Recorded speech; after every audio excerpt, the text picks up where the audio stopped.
Okay, can you see the PPT, Pooja? Yes, ma'am. Right. Okay.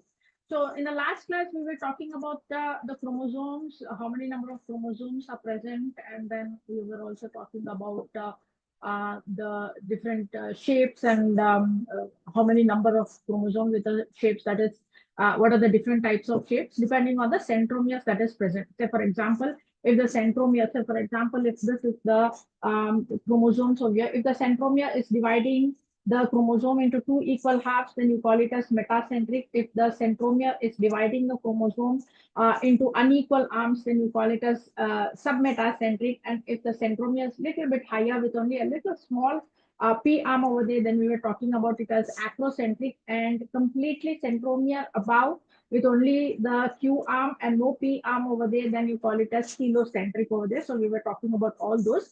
Now coming to another important topic over here, we are talking about the chromosomal abnormalities, that is because of the mutations.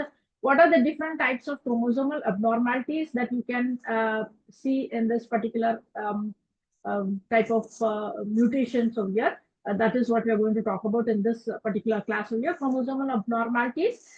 Due to mutation, so what is exactly a mutation? Mutation means in a Latin word, mutare, that is to change over there. So a complete chromosome changing occurs over here, that's called as mutations over here. And there are two basic categories over here. Those that produce change in the whole chromosomes are known as chromosomal mutations. And those that having a change in the genes. So for example, if these are the bands over there, and if there is a change in the gene of one particular chromosome, then that is called as single gene mutations or gene mutations. Specifically, that is what we are going to talk about here.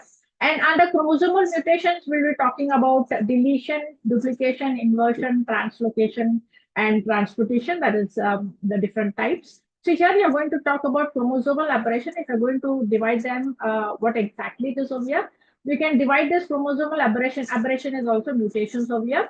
So structural changes and numerical changes is what you find over here. And the structural changes, it can be intrachromosomal or it can be interchromosomal. Intra within, so within it could be deletion, duplication, or inversion. So you can find there's a deletion. You can also have a duplication over there, or you can also have an inversion of the chromosome. Instead of ABC, it can be CBA. So inversions over there, or it can also be because of translocation. Translocation is between different chromosomes. So there are two different chromosomes. Translocation of information of this chromosome to this and this chromosome to that is called as translocation. So this translocation can occur between non-homologous chromosome, because if it is between homologous chromosome, then there's no problem. That is what happens in the meiosis when we were talking about the prophase, where we were talking about the leptotin, zygotin, packaging, diplotin, and diakinesis over there. I hope everybody remembers the steps over there. Lata zara pani de de. If you remember that, you can also easily write meiosis of first division. That is under prophase. You're going to talk about that. We talked about that in the last class. Still, if you still have any doubts, you can please contact me, or you can also ask me on the WhatsApp over there. And under numerical changes, that is completely addition or deletion of the chromosomes you're going to talk about over here, numerical. That is from 46. If the number changes to 45 or 47, 48, then it is called as numerical changes. So here you'll be talking about aneuploidy and euploidy. So euploidy is the number of chromosomes that has to be present. So for example, on the Drosophila, you have 8 chromosomes.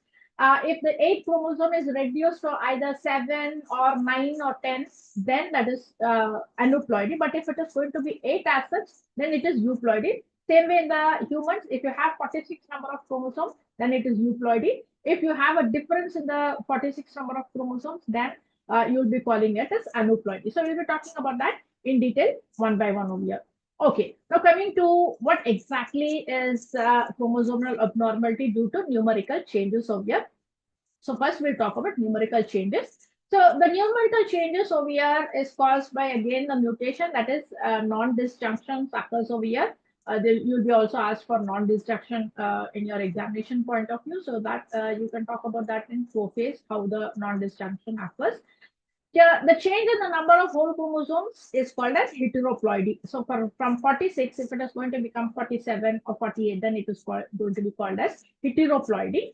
And under heteroploidy, you'll be talking about two types of here, aneuploidy and polyploidy. Mutation alters parts of the chromosome set, causing either addition or deletion or loss of one or more chromosome, that is called as aneuploidy. So that is chromosomal aberrations. Polyploidy is when you have two sets of chromosomes created within the organism, when it is going to triple up, then it is called as polyploidy over there. So, for example, we'll be talking about first aneuploidy over there, and then we'll be talking about the polyploidy over there. Okay, so aneuploidy. So, what exactly is aneuploidy? Now, if you can see in this picture very clearly, you can see that the non-disjunction is going to occur over there. I hope you can see this diagram that I'm going to talk about here. First, you understand this one. Now, you have one chromosome. Now, this chromosome is going to get replicated. Once it is going to get replicated, they're going to have this chromosome. The chromatid becomes chromatin over here. The chromosomes have become chromatids. Now you have, say for example, this is chromosome number, example I'm telling, chromosome number 10, and this is chromosome number 12 over here. So these are present in the mother cell over there. And now this has to get separated, right? So what is happening during anaphase? In the anaphase, the chromosomes is getting attached to the spindle fiber and they have to get separated into two different cells. So this is common. Now, what is happening once this is getting divided? Now, this has to again get divided into haploid number of chromosomes. That is 2n becoming 1n. Now, this have to again separate and they have to separate into two cells over there. Now, what is happening is sometimes, now this cell is not getting separated and they go as such into the cells and this becomes a non-disjunction. The other cell becomes empty. So that is why aneuploidy comes into effect over here. So if you can see in this picture over here, so you have two sets of chromosomes. Here, imagine that we are talking about 46 number of chromosomes over here, but in that slide, you cannot add all the 46. So example, you are going to give it as 2 or 3 chromosome sets. So here you have 2 chromosomes over here. Now this has to get separated during meiosis 1. So when meiosis 1 is occurring, now this has to go into one cell, this has to go into one cell, one daughter cell. But this is not happening over here. All these, both the chromosomes are going into one particular daughter cell. The other daughter cell is empty over here, right? Now this is empty over there. Now this has to undergo the next meiosis over there, the second meiosis over here. Under second meiosis, what is happening? Now this becomes separated into 2n, 2n. And this has nothing over here, so this becomes 0, right? So here again, there is a problem over here. What is a problem over here? Instead of getting only one chromosome, that is 2n becoming 1n, now this is gaining two extra cells over there. So one extra is coming into that daughter cell over there. That is non-disjunction. So this can occur either in meiosis 1 or it can also occur in meiosis 2. So what is happening over here? In this particular example, you have two chromosomes. Now this is getting properly divided over here. As I told you, this is getting divided into two daughter cells. Now during meiosis 2 over there, or meiosis the same. So during meiosis 2 over here, now this two chromosome has to get separated into 1n, 1n, so something like this. So here you can see, now these two chromosomes are getting separated as each one getting into one daughter cell over there. So this is a perfect type of separation over there. But here what is happening? The separation is not occurring over here and both the chromosome goes into one daughter cell. The other daughter cell doesn't have that particular chromosome. Now this is loss of chromosome. So that is the importance of it. So here this daughter cell is losing one chromosome and this daughter cell is adding one chromosome. So it is taking one extra chromosome. This is losing one chromosome. But these two daughter cells are having equal number of chromosomes. That is 1n. So from 2n, it is going to become 1n. What is 2n to 1n? 46 chromosome becomes 23 into each chromosome. That is what is proper disjunction. But here, non-disjunction occurs and then what happens is aneuploidy occurs. So aneuploidy here, what happens is you are going to have hyperploidy and hypoploidy over here. So hyper is when you have extra number. So this is hyperploidy, this is hyperploidy, this is hyper. That is extra number of chromosomes they have got here. And here what is happening? This is a nullisomy, minus chromosome over here. Nullisomy, or sometimes it can be a monosomy. How the monosomy and nullisomy is going to occur, that is what we are going to talk about. So if aneuploidy occurs in the plants, they do not survive. But in animals, some genetic imbalance can lead to higher mortality or reduced fertility. So sometimes some particular type of aneuploidy can survive, children can survive. But if they survive, there are some genetic problems in them. They can be reduced fertility, or IQ will be less, or it can be spontaneous abortion. Sometimes you will find some parents complaining that they're able to conceive, but abortion occurs. Abortion is because of this aneuploidy that is occurring within the genes or the chromosomes during separation of the year. So aneuploidy are caused as a result of non-disjunction during mitosis or meiosis. So this non-disjunction can occur during mitosis and also meiosis. Mostly it is because of the meiosis, and this results in the loss of the chromosomes. And the loss of the chromosome is called hypoploidy, because instead of two and you're going to have only one over there, 2n minus 1 or 2n minus 2, that is completely zero or completely less number of chromosome or single chromosome over there. And if it is a hyperploidy, it is addition of the chromosome. That is, instead of 2n, you get 3n, 4n, or 5n over there. So that is hyperploidy over there. So, for example, over here, we'll understand a little bit of hypoploidy over there. So, what is a hypoploidy over there? So, you can see over here, occurs due to loss of a single chromosome over here, or it can be due to the loss of a pair of chromosomes over here. So, either there is completely loss of the chromosomes, or another pair of this is missing over there. So, that is called as hypoploidy over there, less number of chromosomes. Whereas in hyperploidy, you can see instead of having two chromosomes over here, this particular chromosome is having three sets of chromosomes, three chromosomes over there. Instead of 2n, there is one extra chromosome, and this one extra chromosome can be blamed on this particular chromosome, which is going to get extra one over there. Okay, so it can be either three extra chromosome, or it can be either four extra chromosomes, and so on and so forth over there. So that is hypoploidy and hyperploidy. Hypo less, hyper more number of chromosomes. So examples over here under aneuploidy, an famous example is a Down syndrome, wherein the chromosome number 21 is extra over there. Then you call it as trisomy. Tri means three chromosomes. Instead of two chromosomes, you are having three chromosomes. Then it is called trisomy over there. So here, when the chromosome number 21 is extra. Now, if you can, somebody remember, in which group did we add chromosome number 21? If anyone can answer me, which group 21 chromosome belongs to. If you remember, I had talked about A, B, C, D, E, F, G, right? So which chromosome, which group this 21 number of 21st chromosome belongs to? If anyone can answer that question. If you all are listening to my class, that is.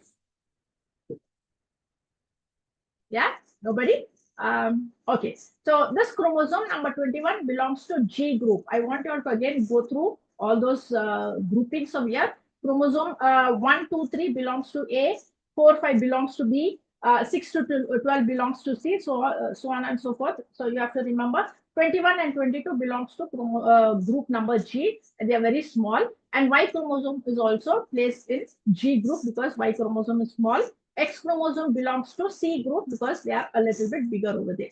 So the main cause of trisomy is non-disjunction. What is non-disjunction? During separation, the separation is not correctly occurring, and this is called as non-disjunction. You might be asked a question, explain non-disjunction. You will have to discuss how the chromosomes are getting separated over there.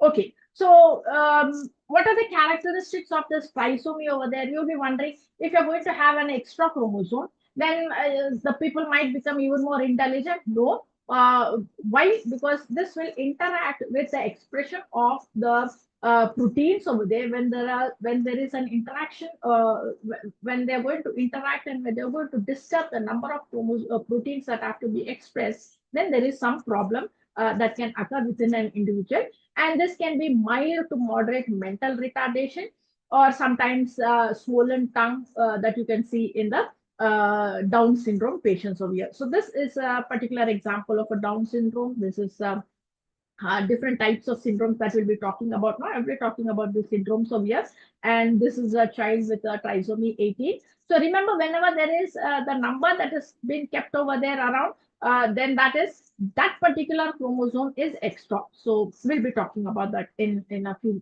minutes now. Now, first you'll have to understand this is the normal karyotype of a male and a female. Why do I call it as male over here, and why do I call it as female over here? Now, if a male gives a blood sample and if you check out the karyotyping over there, you can see chromosome number 1, 2, 3, 4, 5. All these up till 21 are somatic chromosomes, and X and Y is the allosomes or the sex chromosomes over here. So a male usually have one X chromosome and one Y chromosome. The X chromosome is received from the mother and the Y chromosome is received from the father over there. So this particular one is called a male. And in the females, both the X chromosome, that is one X chromosome from the father and one X chromosome from the mother, two X chromosomes means it is a female. So X represents femaleness, Y represents maleness. So this is a normal karyotyping, and if you count all these number of chromosomes, you will have 46 number of chromosome over here and 46 number of chromosome over here.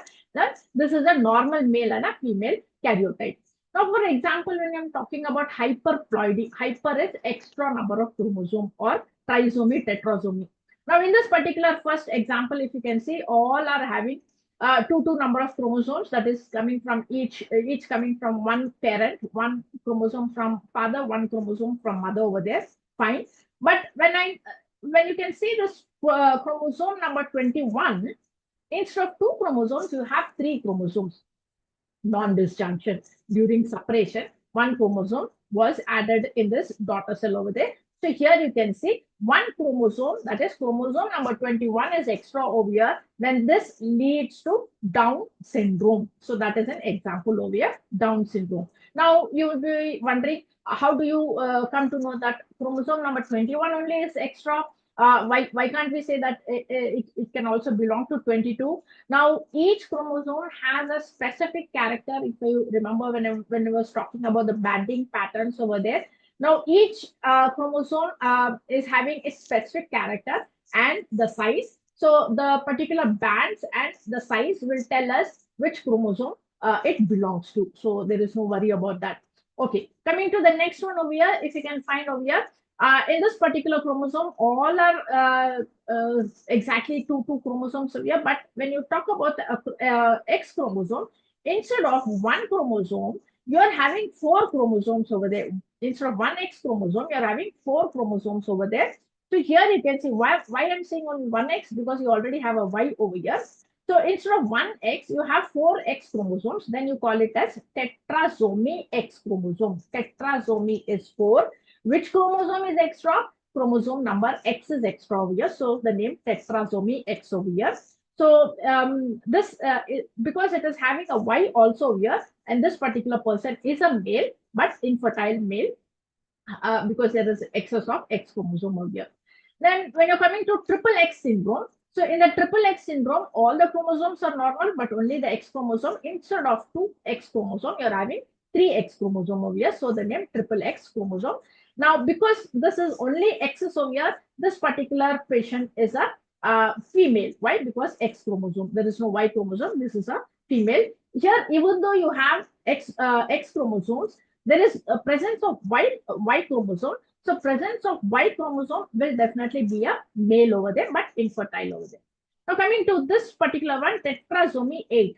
Now tetrasomy 8 over here, I'm talking about somatic cell and not the sex chromosome over here. So under somatic cell, chromosome number 8, you have four chromosomes extra over there. Instead of two, you're having four extra chromosomes, two more extra chromosomes over here.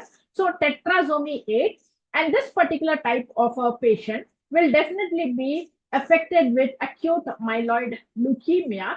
So acute myeloid leukemia means blood cancer. So this patient will be having blood cancer. Why? Because they are having extra chromosome. Which chromosome is extra? Chromosome number 8 is extra over there.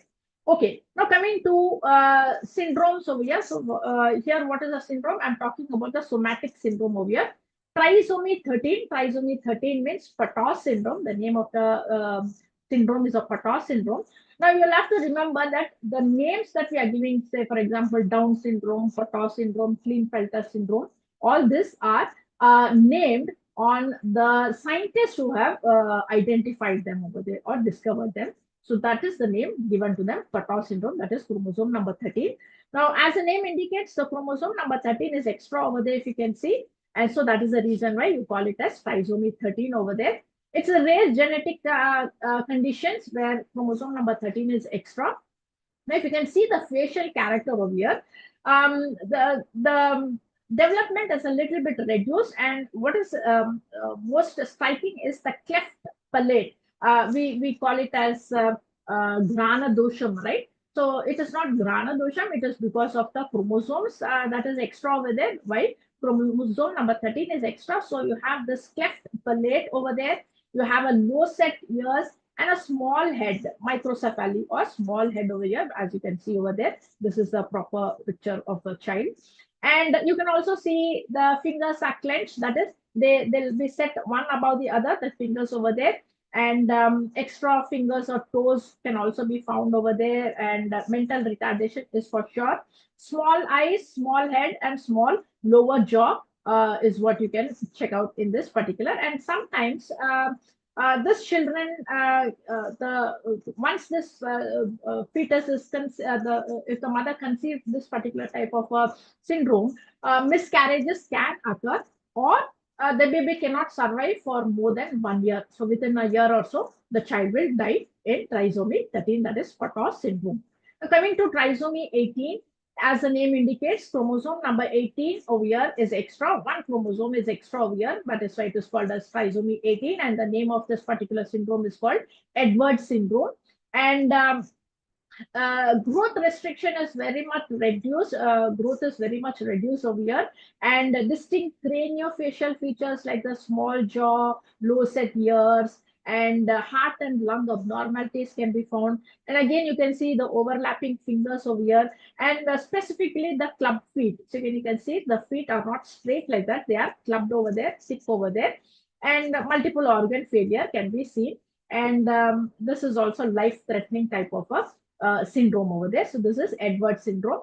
Coming to normally what you see, this children can survive, say, up till 14 years, or sometimes you can also see someone surviving up to 21 years, depending on the amount of effect this particular chromosome is going to have. So here you can see trisomy 21. So as the name indicates, trisomy 21 means chromosome number 21. So if you can see over here, so this is chromosome number 21. If a chromosome number 21 is extra, then you call it as a Down syndrome over there. And distinctive craniofacial anomalies can be seen. That is a flat facial profile. Sometimes you can see slanted eyes. You can see the slanted eyes over here, and a protruding tongue, because they are always protruding their tongue, such children. You can see they are never able to close their mouth, and poor muscle tones, and palmar crease. So you can see the crease on the palm is only one or not very well developed. The crease is not very well developed, or single palm crease is found over there. Obviously, intellectual disability can be seen. So these people are already usually called as specially abled children, because you're not going to call them as mental retardation. That is out of the according to the law, you're not going to call them as mentally retarded. You're going to call them as specially abled children over there. And what are the other characters you can see? Upward slanting or almond eyes over there. Inner epicanthal fold, the eyes are folded, the eyelids are folded a little bit over there, with white spots on the eyes. You can see some white spots on the eyes, which is also called as brush field spots over there. High arched mouth, you can see the mouth is highly arched over there, and protruding tongue, as I said, macroglossia is the name of the particular protruding tongue over there. Ears are low set, and the head is small over there. Micro is small, cephaly is head, microcephaly can be seen over there. Now coming to the examples of hypoploidy. So till now what we are talking about is hyperploidy. Now we'll talk a little bit about hypoploidy. Hypo is less number of chromosomes that you're going to talk about over here. So here you can see according to this particular chromosome over here, instead of X, two X's or one X and one Y, you have one X chromosome, but one chromosome, it can be either an X or a Y, which is missing over there. So you call it as monosomic. Why? Because one chromosome is less. So you call this as monosomic. One is less, 2n minus 1, one is less over here. So the name monosomy, loss of a single chromosome.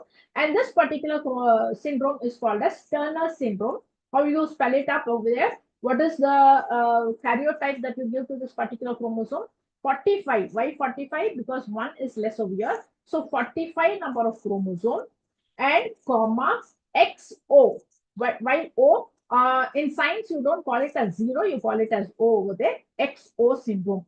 So here, one X or a Y is missing. So that is why you call it as 45 comma XO. So which is missing, we don't know. Because X is present over here, this particular syndrome is found only in the females. Why? Because this is X over there. X is present over here. So this is called as Turner syndrome. And this can sometimes be lethal, and sometimes people can survive depending on the chromosomes, the exchange of the chromosome that is occurring over here. So this is monosomy over here, Turner syndrome. I'll talk about the features in the next slide. And what is nullisomy over there? Nullisomy is completely minus chromosome. So here you can see A group, B group, C group, D group over there, one chromosome is missing. That is 15th chromosome is missing over here. This is 13th, 14th, and 15th. 15th chromosome is missing. It can be any number of any chromosome that can be missed because of the non-disjunction. But here, because one chromosome set is completely missed, that is why it is called as nullisomy, 2n minus 2. So completely missed. So this type of children cannot survive because the mother is going to face miscarriages over there. Abortions, spontaneous abortions can happen, and this can be fatal. And such children, as I said, cannot survive. You cannot see them at all over there. Now, coming to 45 XO syndrome. So, this is the monosomy that I'm going to talk about over here. So, we are talking about the monosomy over here. This is a genetic condition that affects a female. Why female? I'm telling you because there is only one X chromosome. The other chromosome, whether it is an X or a Y, we don't know. So, because of the presence of one X chromosome, that gives the female character to that particular child, which is having this particular syndrome over here. So here, what is happening over here? The growth is short statures. These people are something like dwarf-like characters they have. You can also see webbed neck over there. The neck is not separated. They have a webbed neck over there. And small mandible, low set ears, low hairline, and the heart is not well developed, and they are usually infertile. That is, delayed puberty can occur. They might not be able to have a child sometimes. So these are the characters that you find in 45 XO over here. And these people are at a risk of diabetes too, and gluten intolerance. What is gluten intolerance? Sometimes you must have heard some people cannot digest chapati or bread. Why chapati or bread? Because they are made up of wheat. Wheat has gluten. That is the elastic structures. When you make dough of the wheat, you have that elasticity of that. That elasticity is called as gluten. This gluten cannot be digested by some people over there. That's why they cannot eat. Something like lactose intolerance over here. So same thing over here. And hypothyroidism, that is less amount of thyroid that is present. That's the reason why there is no proper growth in them. Hearing loss, vision problems are some of the other problems that you can see, and low estrogen level, and that is the reason why they have delayed puberty because of low estrogen. And osteoporosis. What is osteoporosis?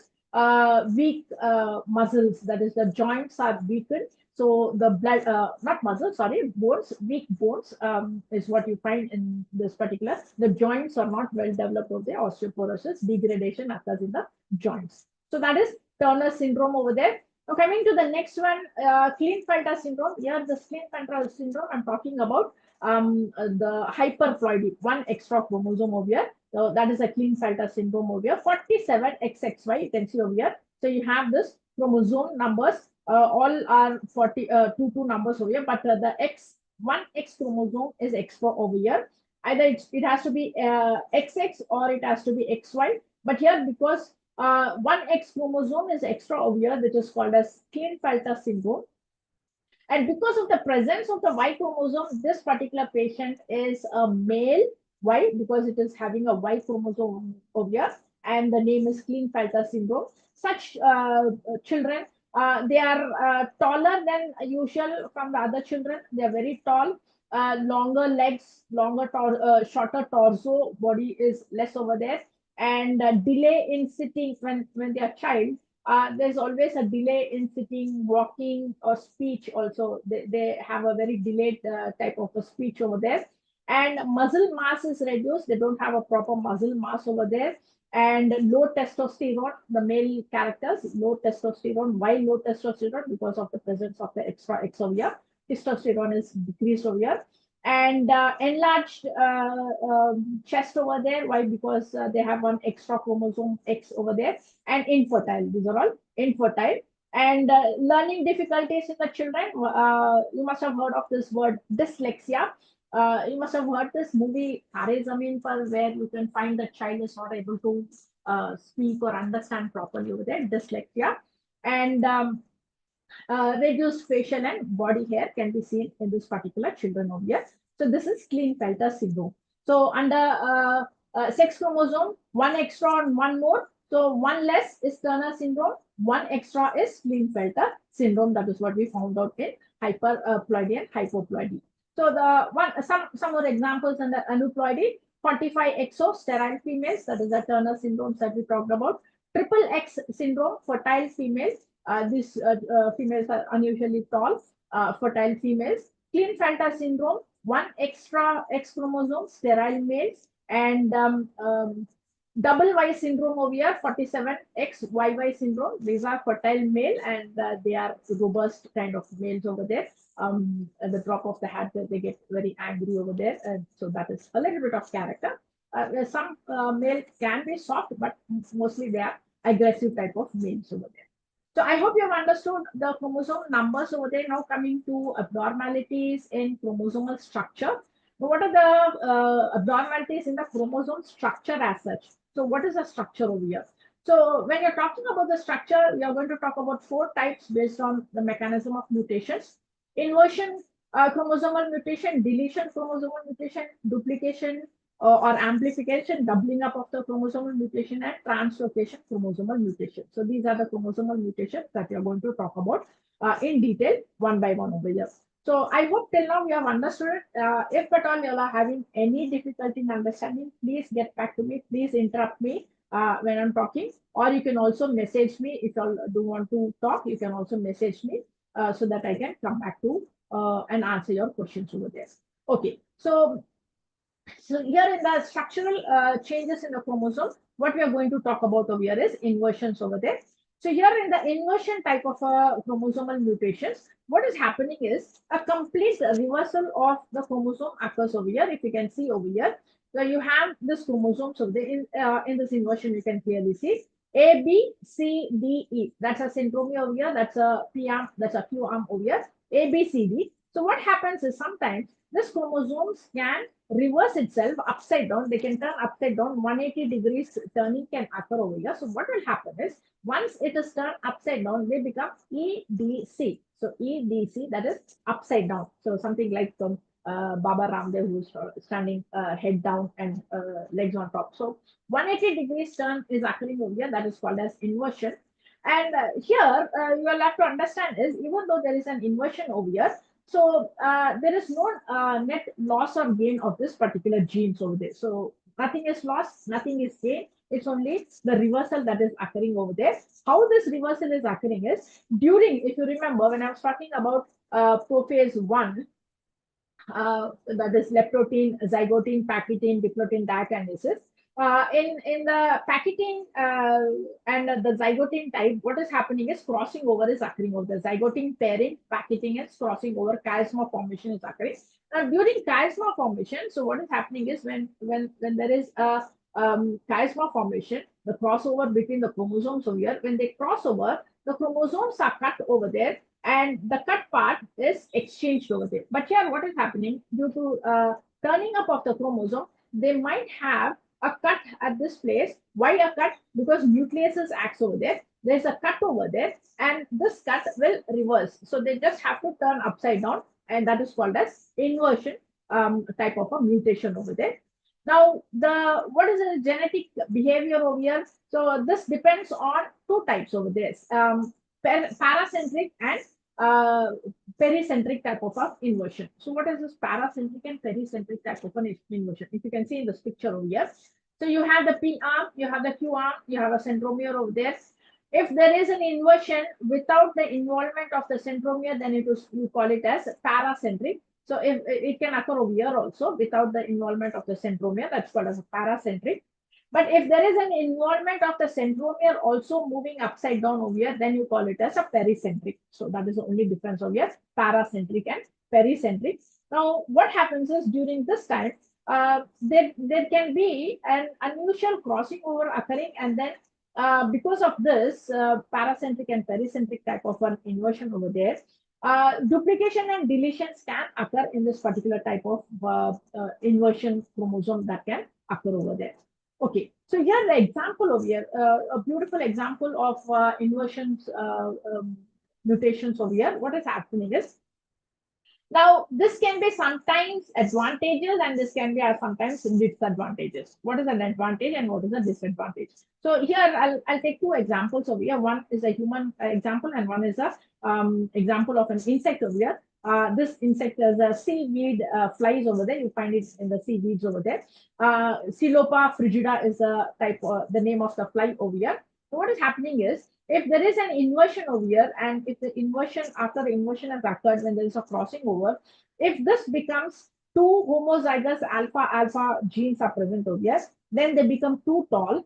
And due to the inversions, if they have this alpha beta, that is heterozygous, and beta beta, which is an homozygous but recessive characters over here. Now these two are shortened type of insect over here, and these two do not survive. It is only the larger type of the insect that survives over there. So here, inversion has brought in two homozygous alphas for this particular chromosomes in this particular insect over there. So this has become a little bit larger. They can survive. So when you're talking about humans over there, inversion on chromosome number 12 created the tallest teenager in the world, standing high up to 7.9 inches, close to 7.9 inches. So you can see he's more taller than the dude itself here. So now why this person is taller? Because inversion on chromosome number 12. Say for example, if this is chromosome number 12, inversion occurred over here at this particular point over here, and so this guy is a tallest person in the world, standing at 7.9. Very rare, but yes, if this occurs, then the patient, the person is threefold increase in the size over there. So that was about inversion. Now, coming to the next example, deletion. Deletion is minus over there. So what is happening over here?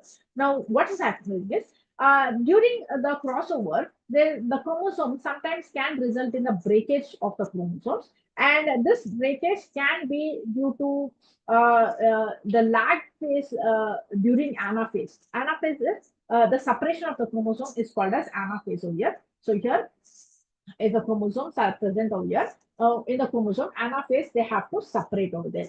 Now, during the separation, what is happening is a ligase nucleus digestion occurs over there. Now, because of the breaking over here, sometimes when they are getting separated, say for example, if the crossover is there, and when they're getting separated, they can get they can be a deletion of the chromosomes over here, and they can have a breakage over here or a breakage over here, something. So here, this particular broken piece gets digested in the cell itself, and this particular chromosome is devoid of that particular chromosome over there, or devoid of particular chromosome over here. So that is called as deletions over here.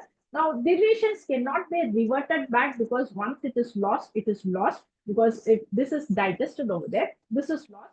This sometimes cannot get attached over there, because this is as it is going separating in the anaphase stage, and once they are separated, all these extra pieces that are present in the cell, they get digested by nucleases. There's an enzyme called nucleases. These can get digested, and this particular chromosome is devoid of this particular part of the P arm, or it can be even a Q arm with it. So that is deletion over there. So deletion sometimes can be digested off just like that, or intercalary deletions can also occur in between. So this in between deletions, because of when the chromosome turns up, because of the turning, there is a breakage over there. And once the breakage occurs, if they don't get attached over there, then this becomes a rounded off. This can get attached together instead of getting attached onto the chromosome itself.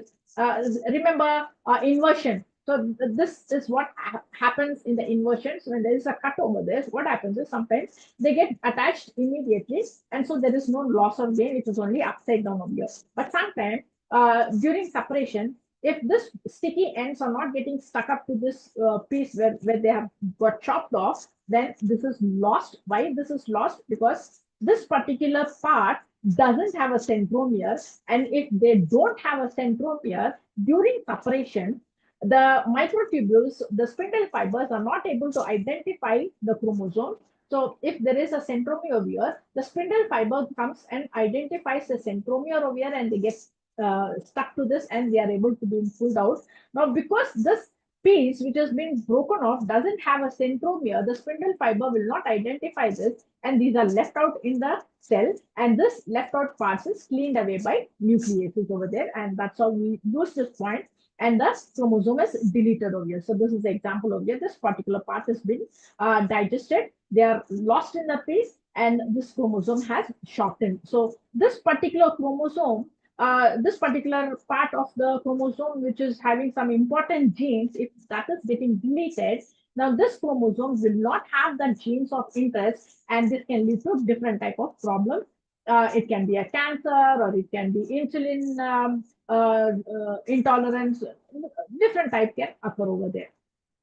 So here, one particular example of this terminal loss of the chromosome here. So here, what is the karyotype that is written over here? You have 46. That is chromosome. All 46 number of chromosomes are present. XX. I'm talking about a female over here. 5p minus. Can you see that small minus over there? 5p minus. Now, what is this 5p minus? 5 is the number of the chromosome number is 5 over here. The chromosome number 5. P arm. P is P arm over there. P is deleted over there. Instead of this piece that is standing tall over there, this piece got deleted over here. That is why it is called as P minus over here. Now, because there is a deletion of P arm over here on chromosome number 5, you call it as Cry-Du-Chat syndrome. What is a Cry-Du-Chat syndrome? The children, these children, what happens is they have, when they cry, they resemble like that of a cat crying. So sometimes when a child is crying, you'll be wondering whether it's a cat crying, or whether it's a child who's crying, because of the deletion of that particular part on the P arm. The child's cry resembles like a cat over there. Okay, so that can be one particular example over there. Now, another example over here is if there is a deletion. So chromosome number 22 over here I'm talking. If there is a deletion of this particular band, 22q11.2 over there, deletion. Now here what I want to, this I think I made you all understand what is the readings over here that you find over there. P arm, the reading goes 1, 2, 3, 4, 5, so on and so forth, and from the centromere over here. And on the Q arm, the reading goes as 1, 2, 3, 4, 5. So this is the reading over there. So here, this is how you identify which particular gene that we are talking about, the banding pattern that we are talking about. So here, you find there's a deletion of chromosome number 22. Q means Q arm. Where it is deleted, 11.2. So if you can see over there, this is 11.2. So this 11.2 has been deleted. Now this leads to Dye-George syndrome over there. The Dye-George syndrome over there, if you can see over there, there are different problems, heart problems, immune deficiencies, or developmental delays, or changes in the facial features is what you can see over there. So these are the facial features that you find that has been changed over there. Of course, a cleft palate is also found in the Dye-George syndrome over there. IQ is less. What is the normal IQ? 70 to 115 is IQ. But this children will have below 20 IQ over there. So, and also you can find saddle nose. The nose is saddled type over there. Hooded eyes, heights are hooded type of, and also the lower jaw is very small. So these are the changes that you find in deletions over here. Now coming to duplication of that, duplication is addition of the same chromosome is called as duplication. So excess amount. So you have this part over there. Now what is happening is there is a addition of duplication of the same chromosome that is being occurring over there, and so this has been added up double time. It has been added over there, and so that is called as duplication or amplification of the chromosome, and this will lead to a little bit increase in the size. Why? Because there is excess dose of chromosome that is present over here, that is called as duplication of that particular gene over there. And duplication can occur in multiple ways. How the duplication occurs? So there are tandem duplication, reverse tandem duplication, or displaced duplication, or transpose duplication. Transpose is duplication occurring from one chromosome to another chromosome is called as transpose duplication over there. So what is happening in the tandem? Duplication occurs when the duplicated region is present just beside each other. So you have this normal one over there, A, B, C, D, E, F, G, H over here. That's a centromere. This is upside down.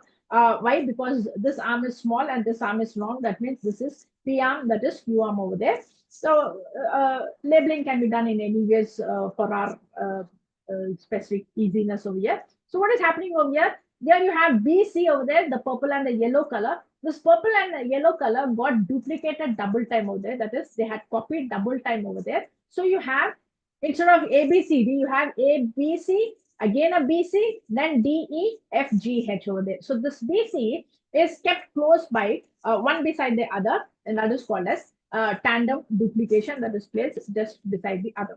Now, reverse tandem duplication is over here. What is happening over here? You have a BC over there.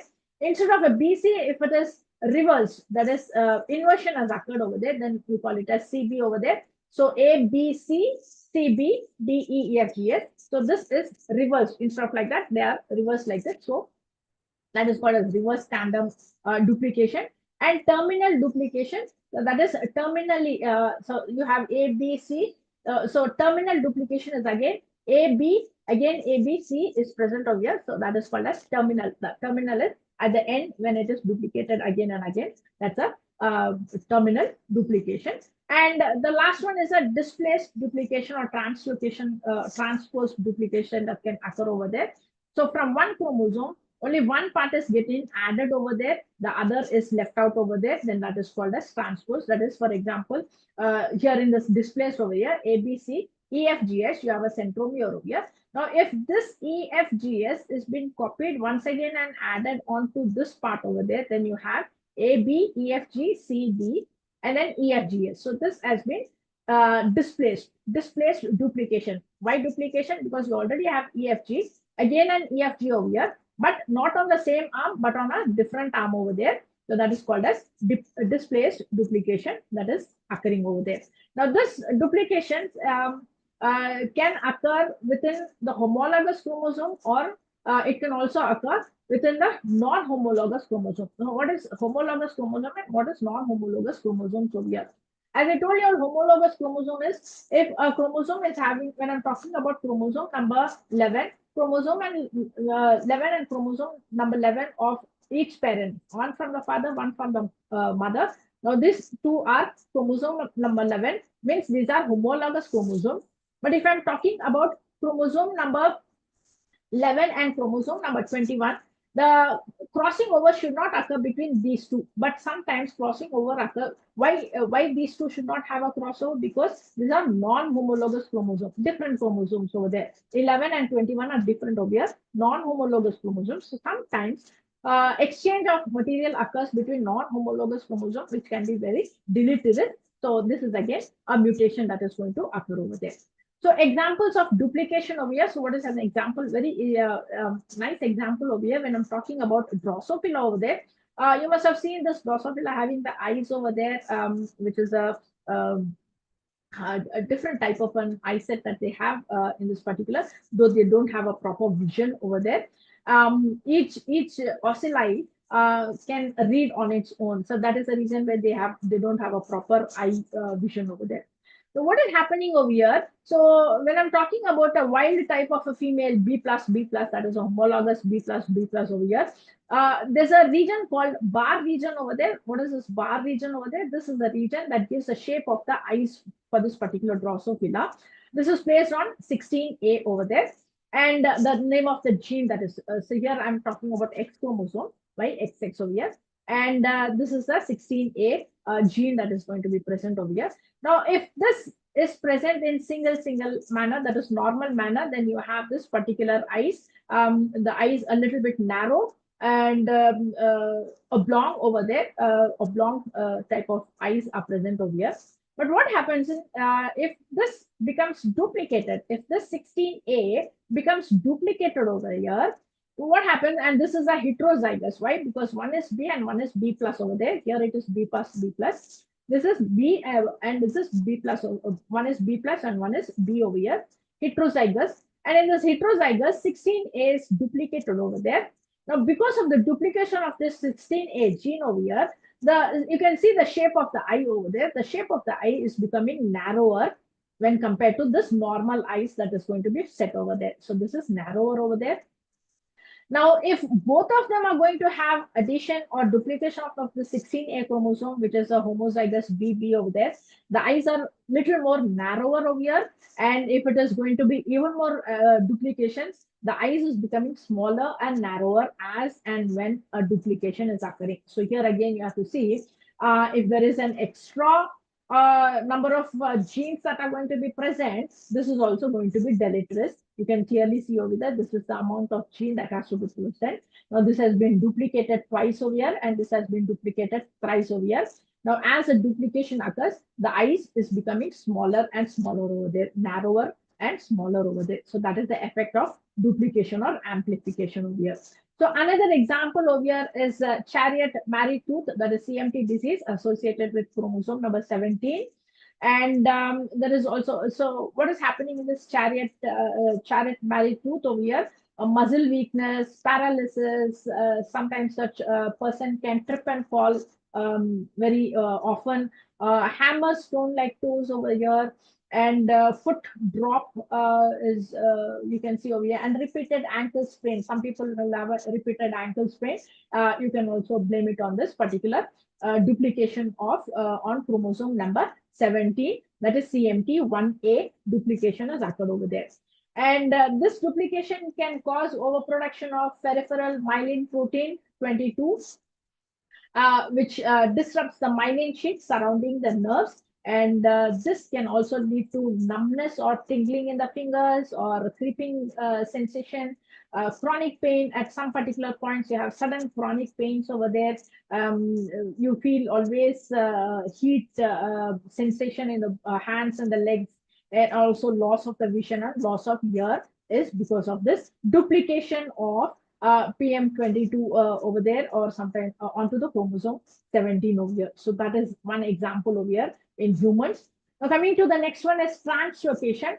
Translocation is translocation of chromosome from one chromosome to another chromosome. Here, when I'm talking about another chromosome, I'm talking about non-homologous chromosome. Homologous chromosome, same number of chromosome. That is, if I'm talking about chromosome number 10 of father, 10 of mother. If I'm going to talk about chromosome number 10 of father and chromosome number 12, then this is non-homologous chromosome. But translocation can sometimes occur between non-homologous chromosome, which is not accepted. That is mutations of this. The chromosome, homologous chromosome sharing has to occur between two homologous. But if it is going to be between non-homologous, then it is a mutation that is going to occur over there. So if you can see over here, so this is one type of a chromosome, and this is another chromosome, non-homologous chromosome. And if there is an exchange of information between these two non-homologous chromosomes, then that is called as translocation of the chromosome. Although it is reciprocal, because this is giving one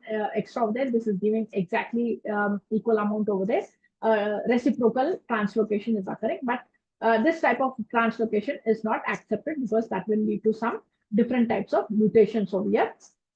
Under this, you'll be talking about different types of translocation. Reciprocal translocation, equal amount of information that has been shared.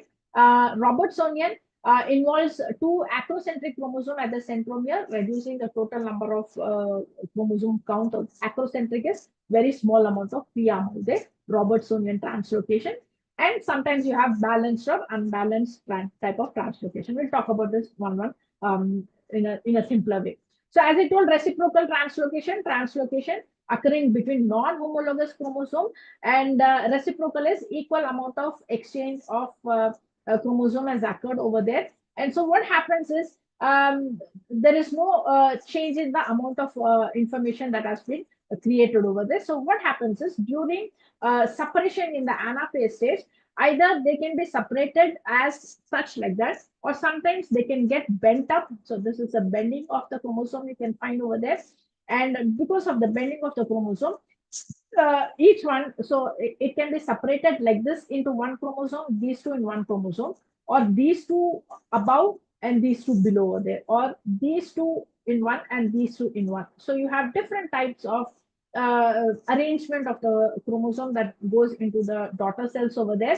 And that is the reason why we are different from one another over there. So this is one type of a reciprocal translocation. Balanced or unbalanced over here. So balance is again, you have exactly the amount being shared over there, this part going over there and that part coming over here. So this particular part on top is going over here and this particular part going over there to this one over there. So equal amount of information has been passed on without any missing parts over there. But when you're talking about, so in this balanced translocation, there is no net loss or gain of the genetic material, usually causing no health issues for the carrier. Why? Because expression of the chromosome is occurring over there. But when it is an unbalanced translocation, this can lead to net gain or loss. One chromosome can gain the genes and one can lose the gene over there. So this can lead to severe physical or intellectual abnormalities. So if you can see over here in this particular one over there, so this is an unbalanced one. One chromosome is not being exchanged over here. One is going to get, the other one over here has got it, but this one is not having. So there is an unbalanced type of a translocation that has occurred, can lead to different problems over here. So non-reciprocal over here, when it is non-reciprocal, it is only one direction. So for example, if you see in this picture over here, now you have a break in these two chromosomes, but this part is going to this particular chromosome, but this part is not coming over here. So leading to this part gaining the gene over there and this chromosome losing that particular gene over there. So that is non-reciprocal translocation that is occurring over there. So when we are talking about translocation, there are a lot of these syndromes that you can find in translocation. One particular translocation, how do you write out translocations over here? Translocation is put as T over there. So I'll just talk about how the karyotyping is done. So one type of a translocation on chromosome number 21 and to chromosome number 14 over here. So this is a beautiful example that I'll be talking about over here. So one is chromosome number 14, the other one is chromosome number 21 over here. So you have one larger one and one smaller one over here. Now what is happening is there is an exchange of information between these two chromosomes over there. So one chromosome is losing the genes and one chromosome is gaining the gene over there. That is called as translocation. So translocation of chromosome number 14 onto chromosome number 21 causes another type of a syndrome called Down syndrome over here. This is also one type of a Down syndrome. And this mutation can also cause leukemias, that is the blood cancer, or lymphomas, that is the lymphatic cancers over there. And also example over here is translocation between 15th and 17th chromosome. This is the one that is going to lead to acute myelocytic leukemia, that is low platelets. You have platelet count in your blood. The platelet also reduces. If the platelet reduces, then you will have a lot of difficulties in your growth and development of them, because platelets are the one that is going to take care of us. Translocation between 12th and 15th chromosomes or the first and the 12th chromosome can also lead to myelogenous leukemia, that is cancer of bone marrow and blood, because there is a lot of immature white blood cells present in the circulation over here, that is translocation between 12th and 15th, and translocation between 1st and 12th chromosome. Now, a famous example of this is a Philadelphia syndrome over there. What is a Philadelphia syndrome? A reciprocation or reciprocal translocation between chromosome number 9 and 22. 9 is belonging to C group, a little bit bigger one. 21 is a smaller one over there. So when there is a translocation, how do I write this karyotype over here? Karyotype is 46. Why? Because there is no net loss or gain of the chromosome. So 46. X and Y, because I found this particular syndrome in a male child. So X and Y. And T means translocation. In the bracket, I'll name the chromosome that has undergone translocation over there. What is the chromosome that has undergone translocation? Chromosome number 9 and 22 over there. So this is chromosome number 9 and 22, which leads to Philadelphia syndrome. So this is how we write the karyotyping. So in the same way, this also you can see over here.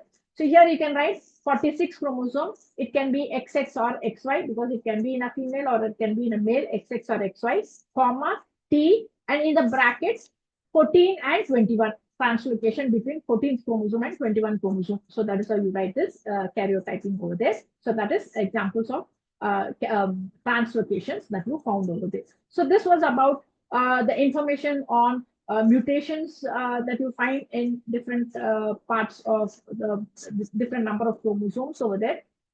I hope you have understood till now whatever we have talked about in the chromosomes over here. Now we'll talk about a little bit about dysmorphic type of syndrome over there. So in a dysmorphic type of a syndrome, basic dysmorphic is what I'm talking about over here. Yeah, I'll share this. Yeah, I hope you can see this page over there. So basic dysmorphology. What is this basic dysmorphology over there? Dysmorphology is morphology of a human being gets modified and the shape is lost. So for example, if you are preparing some clay item over there, and if doesn't come, if the shape is not coming properly, then you call it as disfigured over there. So that is called as dysmorphology. So this study is more important.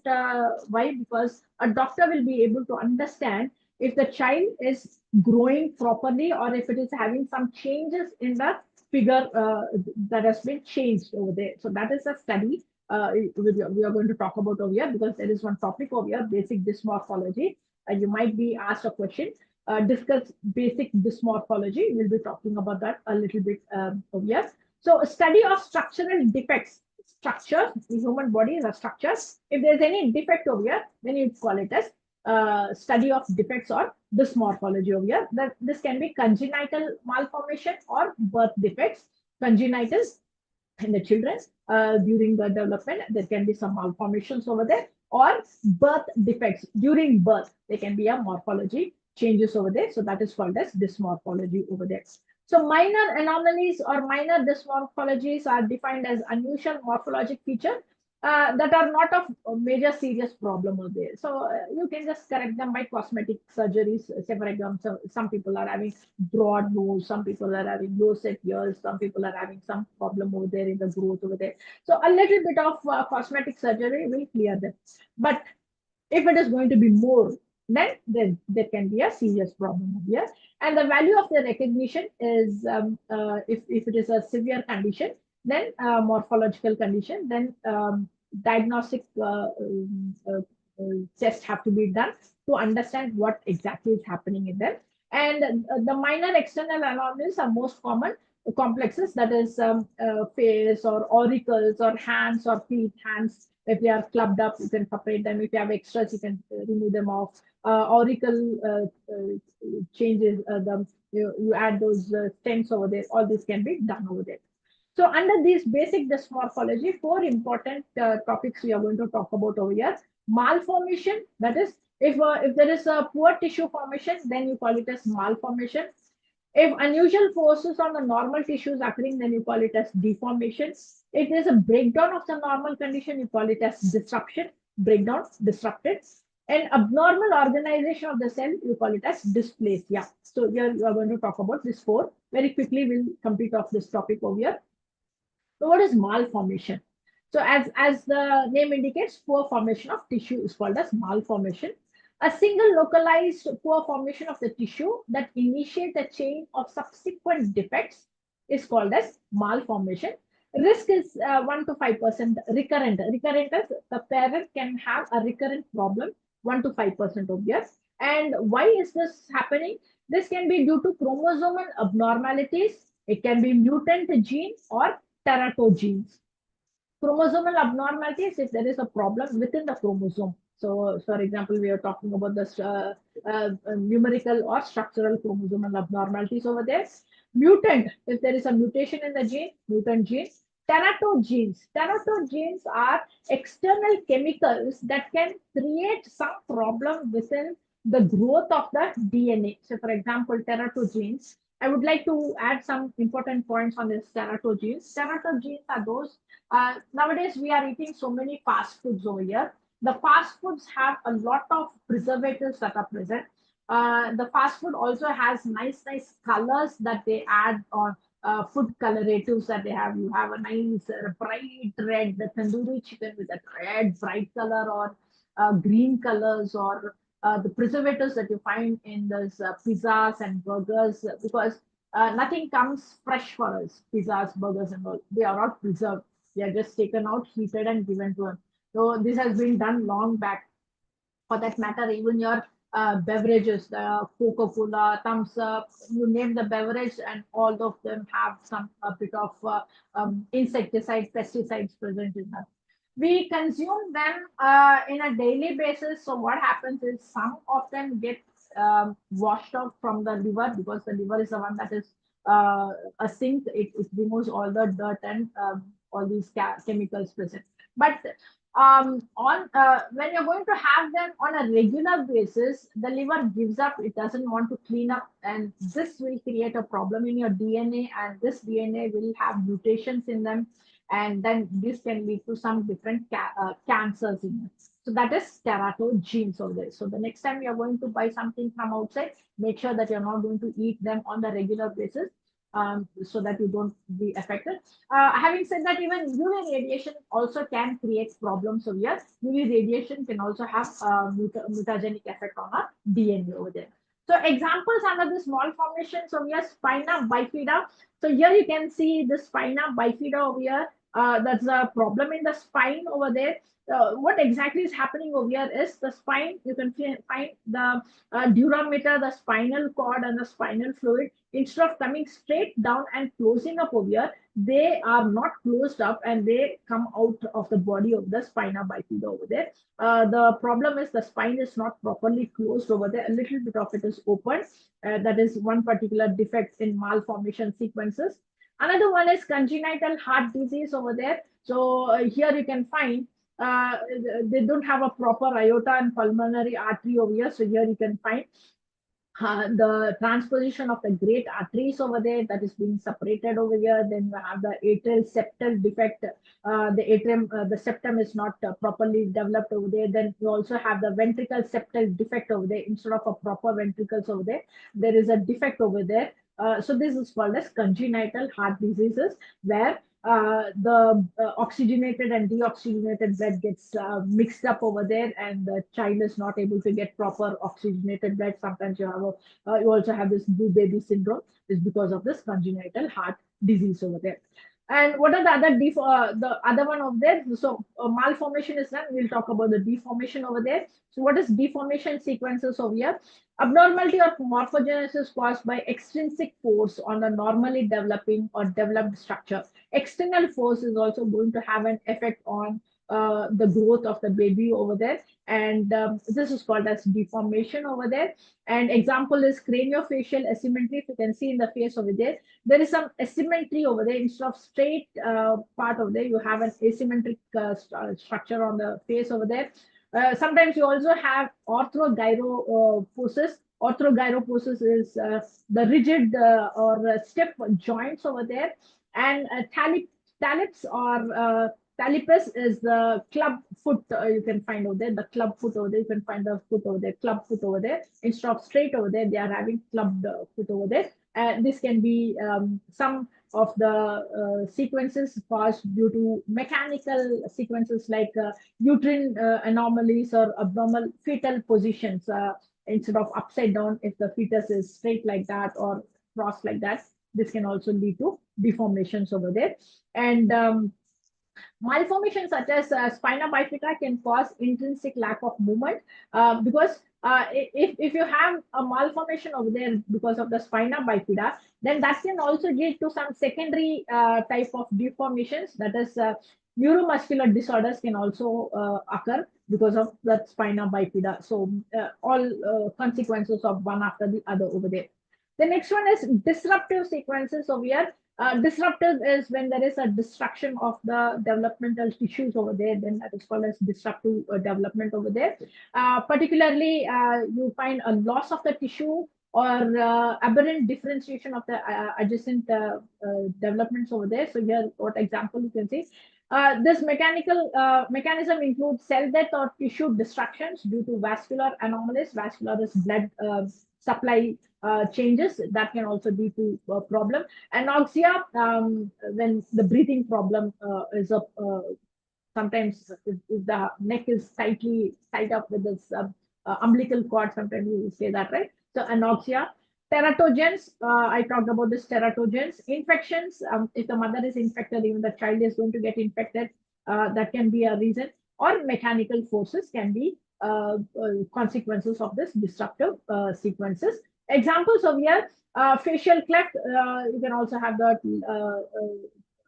cleft palate over there, or missing digits, if you can see over there. The hands are not well developed over here, missing digits or limbs over there.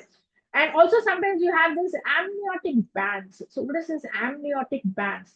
The amniotic fluid, sometimes what happens, there is a change in the amniotic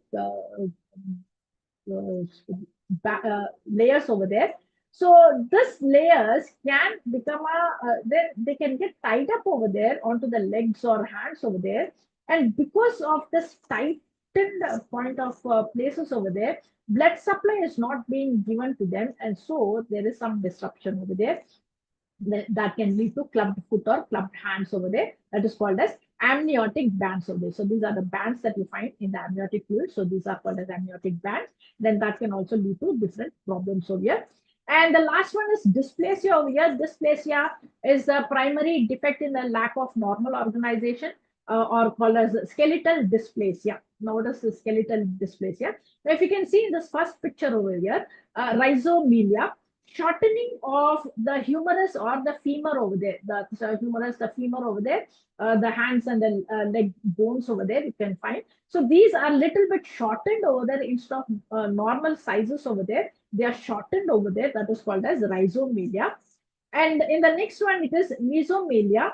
In this mesomelia, you will find the radius ulna and tibia fibula.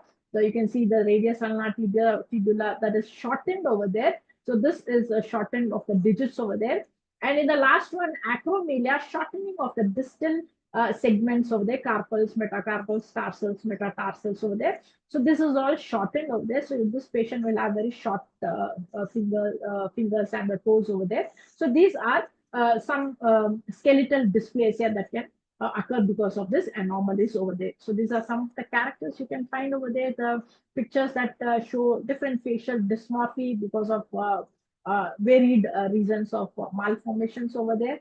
And Marfan syndrome, we talked about this Marfan syndrome where unusually long legs and long hands over there. This is also one type of an anomaly. Heart defects is also one type of an anomaly.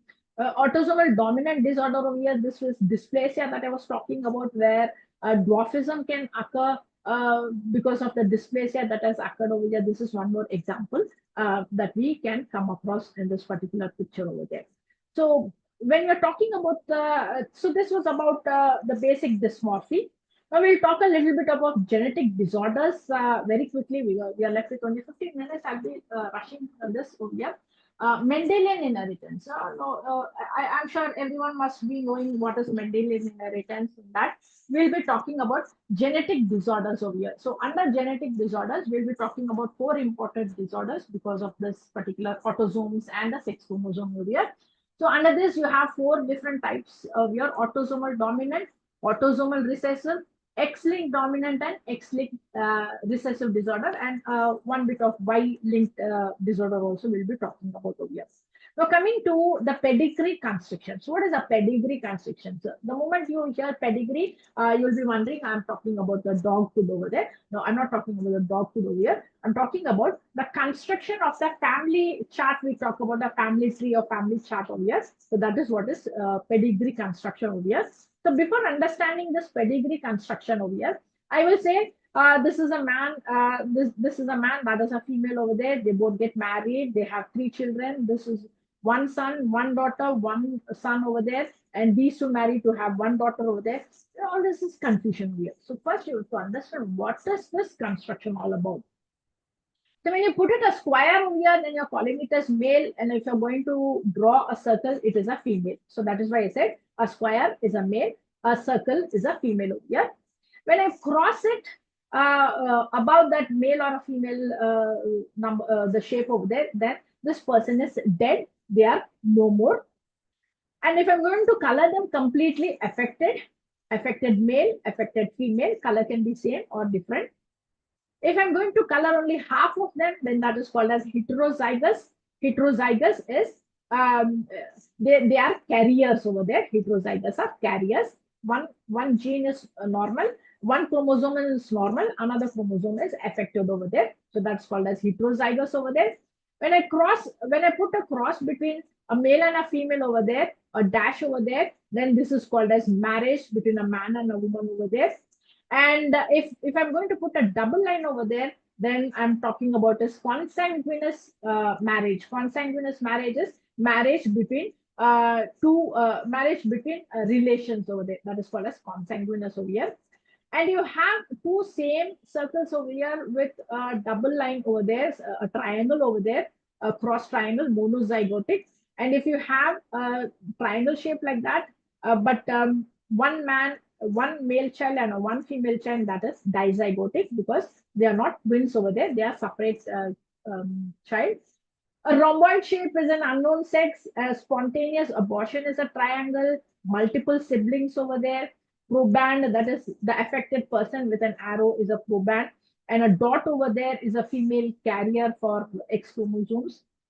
And this is how I've done this construction over here. So this is how. So this person is dead. Why? Because I put a cross over there. This person is a carrier, heterozygous over there. Two colors over there. And a dot in the center is also a carrier. X-linked trait is carrier of the. If this is one, I'm talking about autosomes. If there's a dot in the center like this, I'm talking about the sex chromosome in this. So this is a pedigree construction. Now with this, we can understand what I'm talking about over here. So the first one is autosomal dominant character over here, or the problem disorder, genetic disorder, autosomal dominant.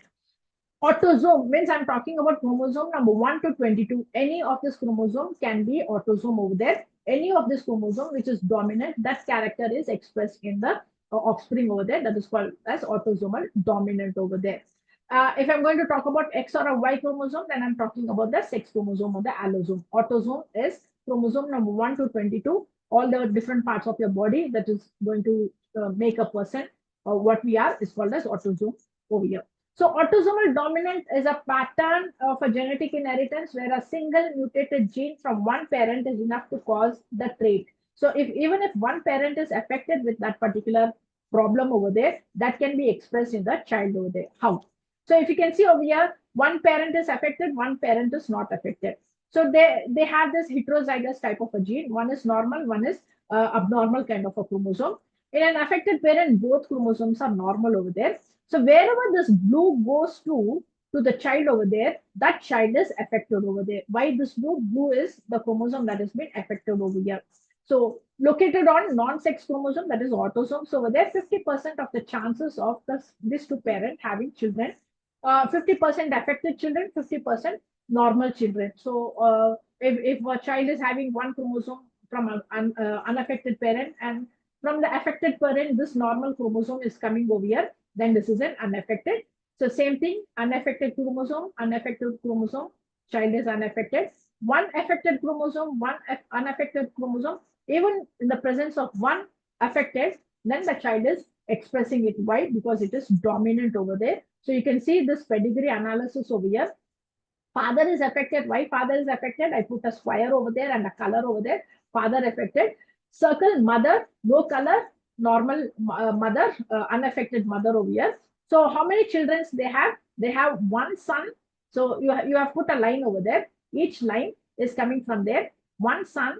This is the female to whom the son is married to. So it's not a child over there. It's a marriage between these two persons. So two sons over there. Then there is one more daughter over here, one daughter over here, one daughter over there. So totally they have one, two, three daughters and two sons over there. Among them, three are affected and two are not affected. One son, one child, one girl is not affected. But two children, that is two females and one son is affected over there by the colors over there.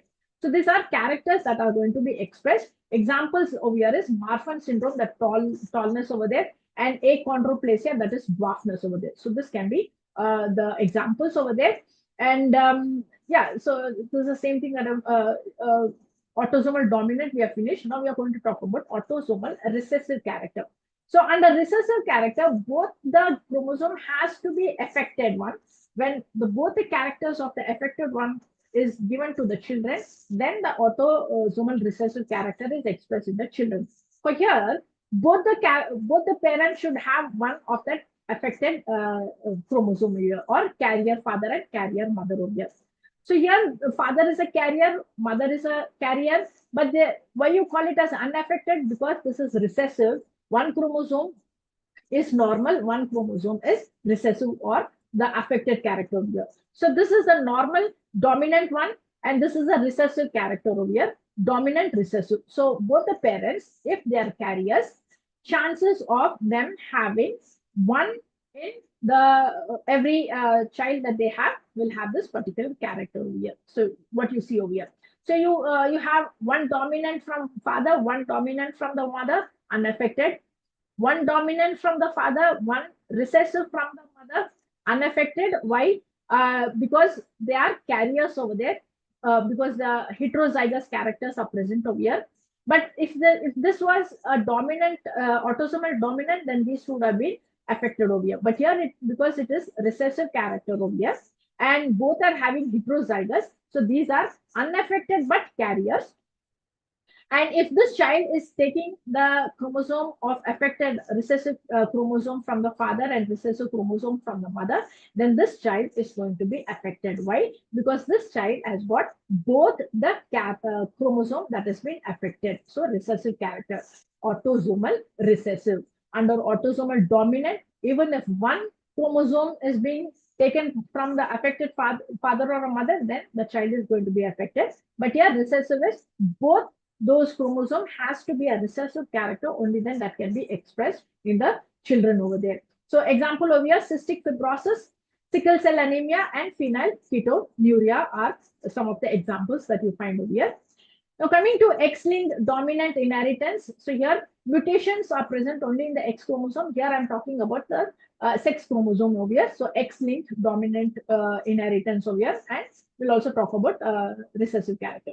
Both male and females are affected, and affected male transmit the disease to the daughters, male to female only, not male to male child.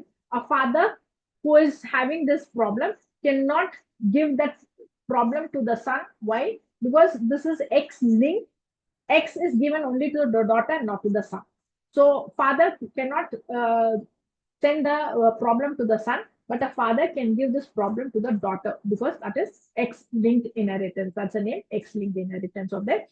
Affected female can transmit the disease both to father and both to son and the daughter over there. Why? Because mother's X goes to both the children, be it a male child or be it a female child. The mother's X has to go to both. So if the mother is affected, both the children can be affected. Son and daughters can be affected.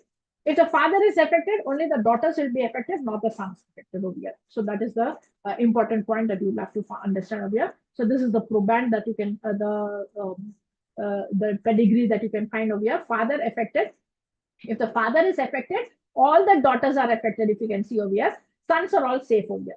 But if the mother is affected over here in the next generation, this is the first generation, second generation, third generation. If the mother is affected, the mother can give the problem to both sons and daughters over there. So you can see over here, the son is affected over here, and also over here, the son and a daughter is affected over here, right? So this is X-linked dominant. Example over here, rickets and fragile X syndrome as one of the type of syndrome that you find. In the fragile X syndrome, intellectual disability and physical features can have change in them. Now coming to, yeah, this is one more type of X-linked dominant inheritance over here. What is a dominant inheritance over here? Affected the father having the problem on the X chromosome, unaffected mother. So here you can see all the daughters are affected, and in affected mother, if both the son and the daughter is affected over there. That is the pedigree analysis that you can find over there. Now coming to X-linked recessive inheritance over there, X-linked recessive inheritance. Mutation only in the X chromosome, only males are affected over here, X-linked recessive.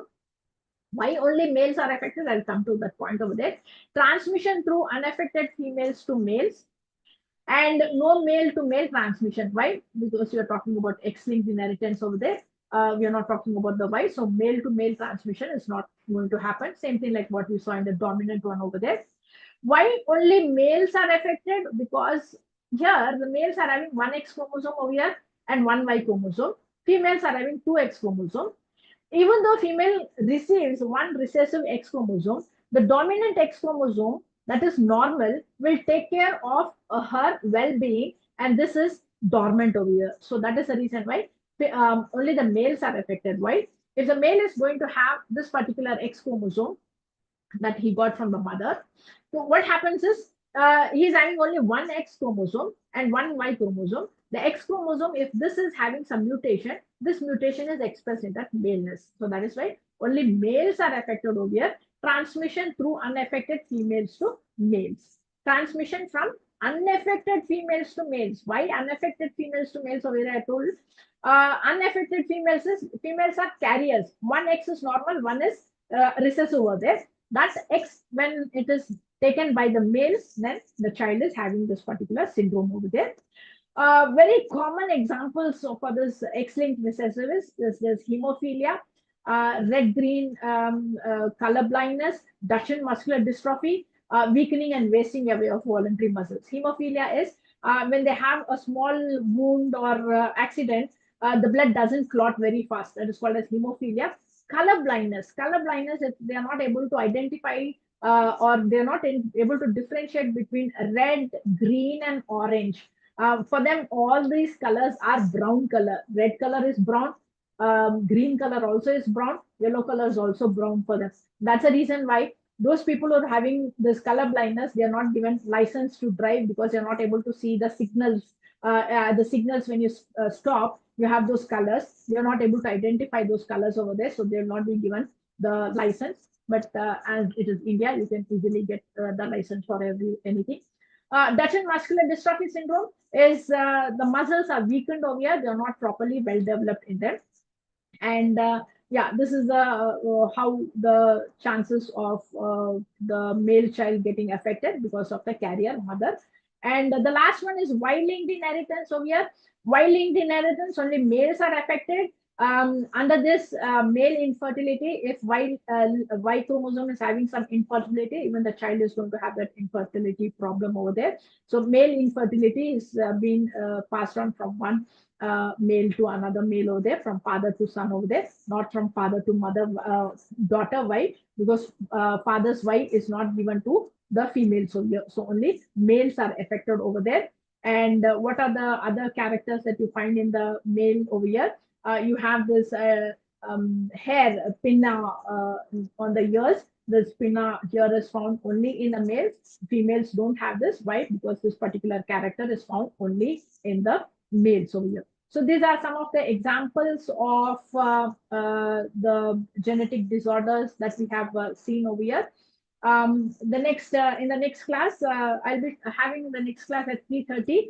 I want all of you all to again come back over here because I'm going to talk about developmental biology. Developmental biology is also important for you all for the examination point of view. At 3:30, I'm again going to come back to take the class for developmental biology. Pooja, make sure that other students also join the class because this class is also important at 3:30 over here. Okay, so I hope you have understood the class for today. Meet you at 3:30. Thank you, students.